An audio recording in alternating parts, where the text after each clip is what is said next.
This video is about what you really need to feel secure in a relationship. And what to the end, as I'll share with you on the topic, how to save a marriage that is falling apart.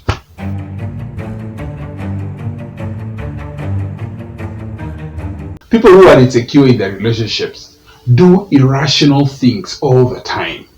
They testing their partner a million times in a row, or calling to check constantly. Maybe they try to keep track of their partner's whereabouts, even checking on their email and Facebook messages when possible. Maybe you have experienced this either as the insecure one or the person dating the insecure one, or maybe you have been both in different relationships, even if they aren't the signs of the healthiest relationships.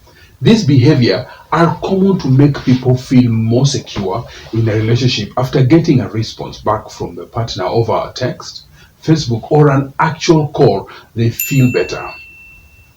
Before we go on, like this video and hit on the subscribe button down here, and let's keep winning together. Thank you. Let's dive into it. The problem is that people end up making a habit of these actions and repeat them over and over again to stay secure. These little actions and inactions, as they are, can damage a relationship. Some might feel they are annoyed that their partner is always checking on them, and some might feel that there is a deep trust issue that hasn't been solved. The origin of insecurity. Guys, imagine a world where everyone holds a certain amount of fuel on their hands. At the same time, the fire is lit in their heart, and the fire needs constant fueling to survive. Every single person will find their compatible person, someone who can find their fuel with which they can keep the other's fire on. Sometimes, it is a smooth exchange of fuel. Individuals find others, like family members or friends, to keep their fires lit and going on. But many times, people refuse to give them fuel. These people could be their partners who failed to give them enough attention when they were still a child. Childhood development depends on the match on the child's ability to form a strong relationship with their caregiver. It's crucial for babies and children to survive by attracting their caretaker. If children grow up without being paid enough attention by their caretaker, they can easily grow up to feel insecure and have trouble trusting other people and feeling abandoned as a child.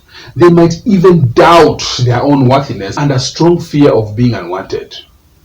Or it could be people who made them feel rejected in a previous relationship. Being rejected or betrayed by a friend or a romantic partner makes people feel unwanted. They feel hurt and even doubt on their own self-worth. They can find it difficult to open up to others and trust anyone else. And they find trusting other people hard and inevitably feel insecure in their relationship. As time goes on, their fire gets smaller and smaller, for they lack fuel. When finally someone suitable to them gives to them fuel, they seek a lot from the partner, sometimes too much.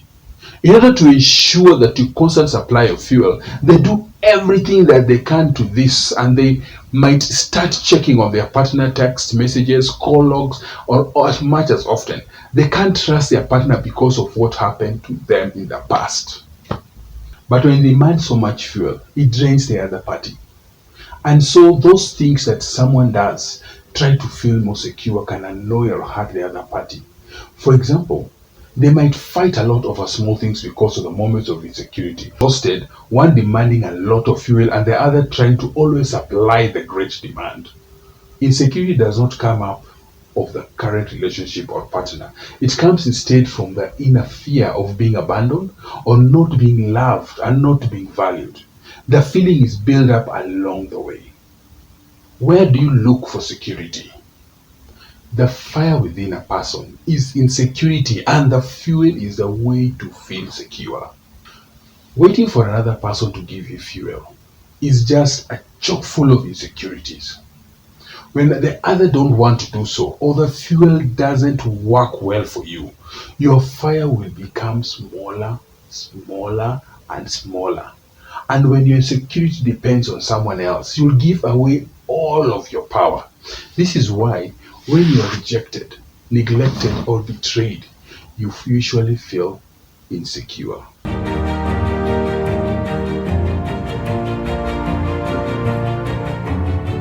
Giving yourself the fuel you need is how to make your own security really sustainable. Number one, fuel your own fire. Maybe you felt rejected when you're small, or your previous relationship, others may have made you feel unimportant and didn't respect you. They didn't reflect your self worth. When you feel insecure, you are often focused on something you feel lacking about you. For example, when you don't feel good about who you are on the inside, it's totally natural to look outside of yourself for validation. But this isn't a good way to stay self sufficient. Instead, do something to make yourself feel good and secure, and you will no longer look outside to validate yourself. Get a haircut or go to the interest class and do what you're good at. If you want to know more about how to feel good about yourself, you can read the book, Don't Need More Likes, We Need Self-Esteem. The second thing is to keep your fuel independent from your partners. Even when you're in a relationship, it's critical to keep your own independence. Any healthy relationship is comprised of two healthy people. Becoming overly exhaustive in a relationship can lead to badly defined boundaries. You'll have to overly diffuse sense of your own needs. When you aren't dependent on your relationship to fill your needs, you feel more secure about your life. It is important to maintain the sense of self identity and take care of your own needs. If you had the hobbies of the person prior to your relationship, keep maintaining them.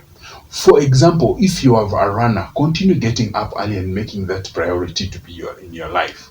Having your own life outside the relationship usually does make you continually interesting and helps you to grow. Everyone has what they need to feel secure. Most people don't realize it and they try to look for it from others. But relying on others to make you feel secure is not a healthy and will drain the relationship.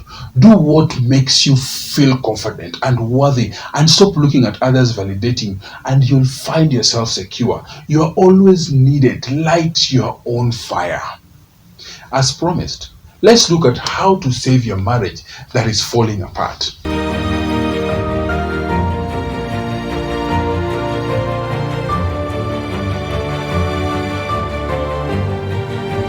The majority of poor couples break up as evidenced by the fact that divorce rate is about 50% in today's world.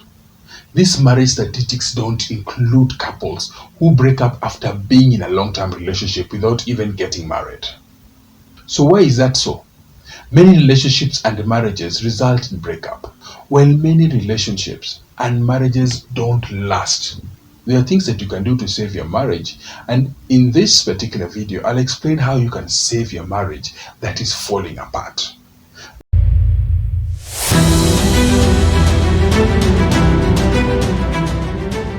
Number one, take action early if you are keen to save your marriage. The most common mistake that a lot of couples make is that they only begin to deal with problems when things have already escalated too far out of control. Therefore, sometimes it is too late to save the relationship. I would like to encourage you to take action as early as possible. Don't wait until the state of your marriage is already feeling hopeless. Do something now while both of you believe that your relationship can be salvaged. When you notice something that isn't right in your marriage, you need to do something about it immediately. This requires open and honest communication. Yes, it can seem challenging at times. However, happy and fulfilling relationship requires effective communication followed by internal focused actions. If you act early enough, it is not that difficult to turn your relationships around. If money is an issue, you need to have a financial plan and a weekly money date with your spouse. When you check your personal finances together, this strategy has been recommended, especially in the book Money and Love Story. The second thing that you can do is to realize that you will often view things differently. When you're arguing with your spouse, 9 times out of 10, You're trying to be right rather than choosing to be happy. Yes, you can be absolutely positively right from your own perspective, but an arguing with your point doesn't make you happy. What's the point of having to be right all the time? Look to see the humor in the situation when their opinion and the perceptions are shown to be different. Research has shown that our brains can perceive a situation in hundreds of different ways. So it really is a miracle that you understand each other's and agree on anything at all. Knowing in advance that your brain is often going to misinterpret things, as well as the intuitions behind them. You can choose to see the humor in the situation instead of taking a resisting stance and stubbornly trying to prove that you are right.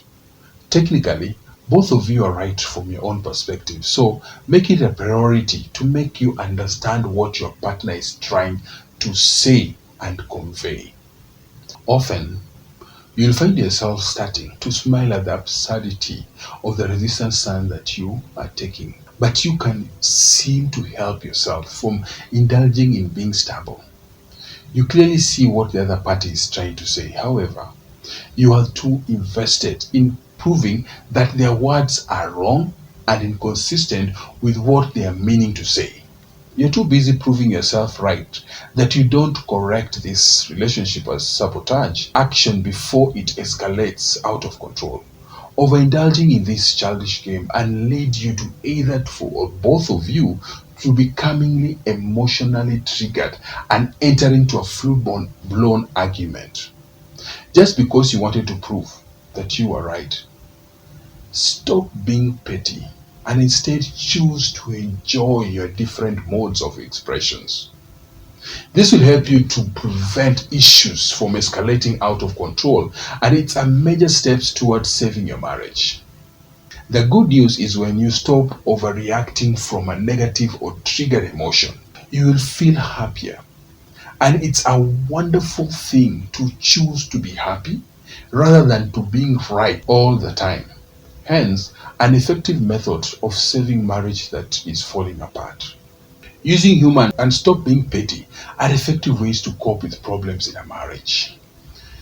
The key to an amazing relationship is to never stop flirting with your partner and seeing them in new light. Using humor is one of the easiest ways to keep flirting, and you can use this technique to save your marriage time, and your actions have encouraged the necessary tension to rise between you. The third aspect is work on these three pillars of your marriage. There are three pillars of a relationship: emotional connection, intimacy, and mutual benefits, which can also be known to attraction and alignment. When a marriage has all the pillars aligned, relationship is balanced, happy, and healthy. When two pillars are going well in a marriage, it is viewed as a very good marriage. When one pillar is going well in a marriage, this marriage is still sustainable. You can elevate which pillar or pillar to require to further work. Improve these areas to save your marriage as soon as possible. So, pillar one is emotional connection. First and foremost, if emotional connection is not strong enough, you will often feel distant and disconnected from your partner. This is when the words and actions are most often misinterpreted and disagreements escalate. It generally means that you are more focused on what you don't like about your partner than what you love and appreciate in them. There's a part of your brain which fills out on millions of bytes of data coming through your senses. So you don't become overwhelmed. The problem is that these filters are determined to set by what most of one focuses on attention. Then make you notice more of it. Are you focused on the best or the worst outcomes of your marriage? Where are your imagined conversations taking you towards or away or a happy relationship with your partner? Are you imagining your relationship being taken down, or are you disciplining your mind to look towards opportunities to create what you want? To improve your emotional connection, remember to be more thoughtful of your choices of words and especially the tone of your voice. It is often tonality of your voice that triggers your partner into an emotional reaction. Praise and appreciate your partner efforts and focus on your attention on creating the best outcomes of all concerned. Be forward thinking instead of constantly revealing past experiences where neither you or your partner are the best. To improve your emotional connection, focus on lifting each other up with your thoughts, words, and actions. Focus on creating what you want. You can also create more shared experiences with your spouse. An example is going away on a weekend or a vacation together, or having regular date nights, or sharing your dreams for the future. The second pillar to work on is intimate connection. In the second place, if things aren't good in the bedroom, it's eventually going to cause an emotional divide and possible loss of the desired and attraction in either or both partners. To truly restore a happy emotional connection requires building and maintaining a satisfying sex life. Sex is one of the things that makes you more than just friends, and it is an essential component of a happy and healthy marriage. We are not taught how to operate our bodies sexually. So there's a lot of guesswork involved in completing a sexual act. The result is 40% of men and women suffering from common intimacy problems, with many couples giving up on being able to enjoy a healthy and fulfilling intimate relationship. Frankly, this is the real reason why lots of couples don't have children. The reason is why they don't have children is oftentimes not the reason that they're giving others on the social media. It's more than communicating what you want and need. If your partner doesn't know how to focus their attention correctly, they will continue to have problems. An example is too much focus on your partner will cause a man to lose his heart direction. For fulfilling intimate life, both of you need to know how to increase your sexual stamina. This will ensure that you're able to enjoy your intimate time together and strengthen this is important area of your relationship. Building intimacy is something that both of you need to work on towards together.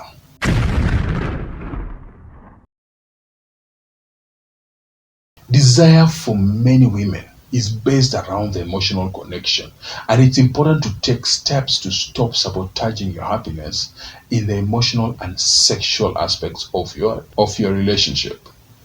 Most men need sex like fish need water, and it's how to show their love and affection. If you hold back from your connecting sexually because you are not feeling enough of the emotional connection with your man, it can cause their further divide. You must be the adult and have to make the effort to connect emotionally and intimately with your partner. Once you make the decision to stop being resistant and start focusing on what you like and love about your partner, you will more easily come together intimately. A lot of couples stop working on their intimacy after being married for several years. And sex-starved marriage are more common than most will think. This can lead to either partner leaving the marriage or having an affair. So if you want to save your marriage, make sure you work on your intimacy pillar. Pillar number 3 to work on, attraction alignment. Why does the honeymoon period end? Because you stop paying attention to all the details which attracted your partner in the first place. Never become complacent or expect your partner to remain attracted to you. When you stop looking after yourself and you have become lazy with your attitude towards being the best version of yourself, you start to lose your partner's respect and admiration. Psychologists state that the first thing that people notice when they meet someone is the individual's hair changing. Changing your hair is a simple way to start restoring attraction and bring variety to a marriage that is falling apart. Guinea Sales, author of She Was a Bigamist, argues that women will be well advised to change their hairstyle every 2 years. She discovered the technique when her husband took her to have dinner with another couple. After dinner, her husband said, "I have known this couple for many years. The lady is very nice, but she never changes her hair." Hmm? In other words, men notice these kinds of things, and so do women. To be more specific, when a woman pays attention to the way she looks, men may or may not notice her attractiveness. But when a woman becomes stale, men will notice that. The same goes for men. As women take note of the partner's appearance and the effort and the lack thereof he or she puts in keeping themselves attractive to us. Complacency is the number one relationship killer and must be avoided at all costs. This includes your actions towards fulfilling agreements in your relationship. If your partner mentions an issue that is upsetting them, I guarantee they have thought about it many times before mentioning it out loud. Respect the fact that they trust you enough to confide in you. Then make an effort to pull your own weight in resolving the issue in the long term. Exploring new interests as a couple and by yourself as an individual is an important to expand your relationship and develop yourself as a person. Introducing novelty to your marriage can strengthen your emotional and intimate connection. A case point is to bring variety to your relationship by changing your hair, taking your spouse to see an exciting movie, or learning something new together, say salsa or dance or a foreign language. It's highly recommended to attend a dance class together because that's how you can communicate with your partner with your bodies. It helps to restore emotional and sexual intimacy as well as it's especially effective when two of you are learning to tango, salsa, or any other type of dance which requires a man to be in the masculine alpha leader in the dynamics. I highly recommend attending dance classes together because that is how you can learn and communicate with your partner and with your bodies, and it helps to restore emotional and sexual intimacy as well as it's especially effective when two of you are learning to tango, salsa, or any other dance which requires a man to be the masculine alpha leader in the dynamics. Then when you go out together and dance in public, there is a feeling of pride and accomplishment and sharing specific connection which other couples don't seem to have, which is quite magical. The fourth aspect, if you can't improve the quality of your marriage, hire a marriage counselor or a relationship specialist. Damage caused by unnecessary arguments can damage your relationship beyond repair and cause your marriage to fall apart. After one argument happens in a marriage, at least three positive experiences are needed in order to make the couple feel happy again. This is important to prevent arguments from occurring. Do you want to be right or happy? Using professional service to help you with your marriage is a smart move. Yet not everyone is willing to do it for various reasons. For instance, when Kate and her husband, Mike, had arguments frequently with their marriage, after their first daughter was born, she asked him to see a marriage counselor with her. Actually, when they got married, Kate had already told Mike that if something is wrong with their marriage, they'll need to look for help. At first, Mike didn't want to see the marriage counselor, and after their frequent argument, as many men think, asking for help is a display of weakness, but later Mike realized that after asking for help actually shows his strength because something isn't working in his career. He will talk to a career counselor. Therefore, if something isn't working with his marriage, he should see a marriage counselor. So Kate and Mike consulted with a marriage counselor. Now they are still happily married. Not everyone is happy to ask for professional advice when marriage is falling apart, but this world will become a much better place if all couples experiencing problems in their marriage will get professional help. While contemplating the value and the cost of marriage professional help to save your marriage, take consideration on the average cost of where the average divorce costs more than that. You see, therapy can be a much more cheaper option, and here's everything that you need to know before visiting a marriage counselor. When compatibility and chemistry are both absent, you may be considering to move on. Sometimes ending the marriage is a wisest decision. Yes, I understand that staying in a marriage is a paramount in most cases, but not every marriage should be saved. It can be more important to save your sanity than compatibility and chemistry are both absent in your marriage. Compatibility means you and your spouse have the same and similar compatibility value systems, which can improve communication in your relationship. So, let me explain more. If both you and your spouse love reading books or personal development, this means that you probably have similar values. The knowledge and self-improvement. Another example of having the same value system is that you like cooking and your spouse loves wine. Both of you value the food culture. As a compatibility value system, that can be something like you love writing and your spouse loves the movies. In this situation, you are writing, your spouse can be watching movies, and you don't necessarily have to do the same similar activities together. But your interest doesn't negatively affect your spouse's interest. Nevertheless, many couples have incompatible value system. An example, you see a highly spiritual, healthy, conscious, ethical person with no interest in football being married to a party atheist who drinks a lot of alcohol and spends most of their spare time frequenting bars and watching football. As time goes by, resentment can build as they have little shared interest to talk about. As a chemistry, I know I have mentioned that you can improve intimacy and the bedroom. Yes, most people can work on their intimacy skills in the bedroom and rekindle their passion as well as a happy and healthy relationship. But one can guarantee 100% of married couples will act to restore a happy and satisfying sex life. This may be due to one partner refusing to get help due to feeling of embarrassment. If your partner is not willing and able to step up and fulfill you, this will eventually affect your level of emotional connection and desire for the person. While this may seem hard to work or an emotional barrier you have to overcome, putting effort on your partner's sake is often the most essential step in saving your marriage. When compatibility values, chemistry, and the desire to work together to save your marriage are absent, it's time to end the marriage and move on. However, remember that life is a journey. Every relationship you have will help you to become clearer on crafting the life that you really want. We have looked at what you really need to feel secure in a relationship and how to save a marriage that is falling apart. To keep winning, you also need to watch the video 15 ways to rebuild a broken relationship on this channel. Remember, hit the subscribe button if you're not yet subscribed to this channel, and let you be informed when videos are released on this channel by hitting on the bell.